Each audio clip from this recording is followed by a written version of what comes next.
इस बीच एक बड़ी खबर सामने आ गई है। एक देश एक चुनाव बिल को कैबिनेट से मंजूरी मिल गई है। ये बड़ी खबर आपको बता रहे हैं। वन नेशन वन इलेक्शन को कैबिनेट से मंजूरी मिल गई है। बड़ी खबर इस वक्त की आपको बता रहे हैं। लंबे समय से वन नेशन वन इलेक्शन यानी एक देश एक चुनाव को लेकर लगातार चर्चा बहस चल रही थी और देखिए इसी बीच ये बड़ी खबर सामने आई है। एक देश एक चुनाव बिल को कैबिनेट से मंजूरी मिल गई है।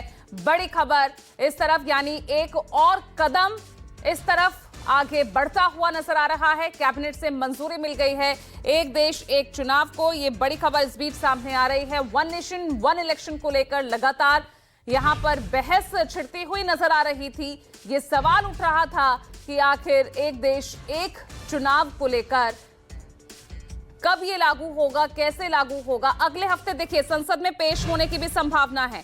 कैबिनेट से मंजूरी अब मिल गई है। अब अगले हफ्ते संसद में भी पेश किया जा सकता है, ऐसी संभावनाएं यहां पर सामने आ रही है। तो एक देश एक चुनाव को लेकर एक और कदम आगे बढ़ते हुए कैबिनेट से मंजूरी मिल गई है वन नेशन वन इलेक्शन को और अब अगले हफ्ते संसद में बिल पेश करेगी सरकार, ऐसी संभावनाएं नजर आ रही है। कुमार गौरव जुड़ गए ज्यादा जानकारी के साथ। कुमार गौरव, एक और कदम आगे बढ़ गए हैं one nation one election, cabinet की मंजूरी। देखिए बिल्कुल, अभी 1 बजे से कैबिनेट की बैठक शुरू हुई थी और उसके बाद सोर्सेज के हवाले से ये खबर आई है कि वन नेशन वन इलेक्शन जो प्रधानमंत्री मोदी का एक तरह से कह सकते हैं कि ड्रीम या पेट प्रोजेक्ट है, उसको आज कैबिनेट ने मंजूरी दे दी है। चूंकि संसद का सत्र चल रहा है और इस सत्र में उम्मीद थी कि one nation one election bill को लाया जा सकता है, तो कैबिनेट की मंजूरी के बाद अब ये रास्ता साफ हो गया है कि अगले हफ्ते यानी कि कल और परसों तो संसद में संविधान पर चर्चा है, सोमवार के बाद किसी भी दिन सरकार संसद में इस बिल को लोकसभा या राज्यसभा में पेश कर सकती है। हालांकि इसके लिए राह बहुत आसान नहीं है क्योंकि इसमें संविधान संशोधन करना होगा और राज्यों से सहयोग भी लेना होगा।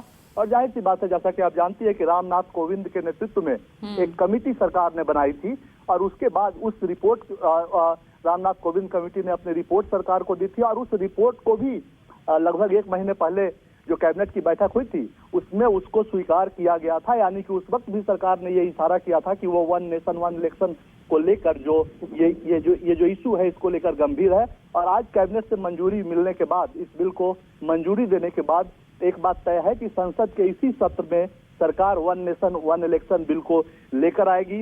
हालांकि इसके लिए राह काफी आसान नहीं है क्योंकि इसमें कुछ 12 के आसपास संविधान संशोधन करना होगा, राज्यों से भी इसे अप्रूवल लेना होगा। तो विपक्ष कितना सहयोग करती है सरकार को इस पे, वो एक बड़ा इशू अभी भी होगा। लेकिन हाँ, बड़ी खबर इस वक्त की यही है कि one nation one election bill को सूत्रों के हवाले से जो जानकारी मिली है उसके मुताबिक कैबिनेट ने अपनी मंजूरी दे दी है। जी बिल्कुल गौरव, क्योंकि अब खबर आ रही है कि अगले हफ्ते संसद में पेश होने की संभावना है और ऐसे में संसद में तो 2/3 बहुमत जो है हासिल करना होगा। अगर लोकसभा की बात करें तो वहां पर भी गणित गड़बड़ाया हुआ नजर आ रहा है। विपक्ष पर पूरी तरह से डिपेंड होता नजर आएगा सत्ता पक्ष।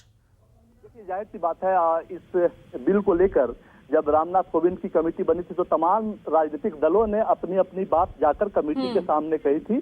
कुछ राजनीतिक दल, खासकर एनडीए के लगभग सभी दल इस पर तैयार थे। उस वक्त भी विपक्ष से भी, जो अभी विपक्ष में कुछ दल बैठे हुए हैं, उनसे भी सरकार ये उम्मीद करती है और सरकार उनसे बातचीत करेगी कि वन नेशन वन इलेक्शन देश के लिए फायदेमंद है। क्योंकि लगातार यहाँ हर साल कहीं ना कहीं चुनाव होता है, उससे तमाम राजनीतिक दलों के नेता चुनावी कार्यक्रम में व्यस्त होते हैं और काम काज बहुत बेहतर तरीके से नहीं हो पाता, विकास का कार्य रुक जाता है।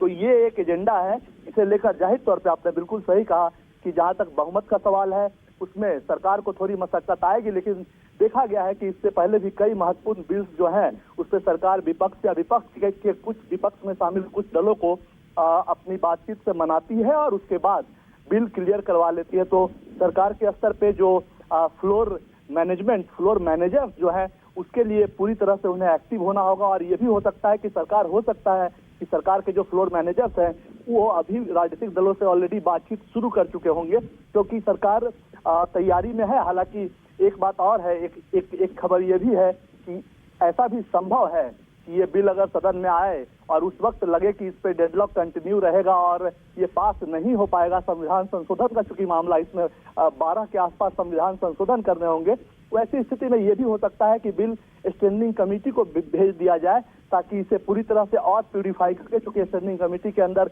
विपक्ष के भी लोग होते हैं, तो ये तमाम रास्ते खुले हैं। लेकिन हाँ, ये बात जरूर है कि सरकार और प्रधानमंत्री लगातार जो ये लंबे समय से कह रहे हैं कि वन नेशन वन इलेक्शन देश की जरूरत है, इससे देश का धन बचेगा, पैसा जो बार बार हर साल होने वाले चुनाव में खर्च होता है, मैन पावर बचेगा, क्योंकि पुलिस कर्मियों से लेकर सुरक्षा कर्मियों से लेकर तमाम सरकारी एजेंसियों के लोग इसमें लगते हैं, तो तमाम चीजें 5 साल में एक बार इस्तेमाल में आएंगी और बाकी जो उनका काम है वो काम वो करते रहेंगे।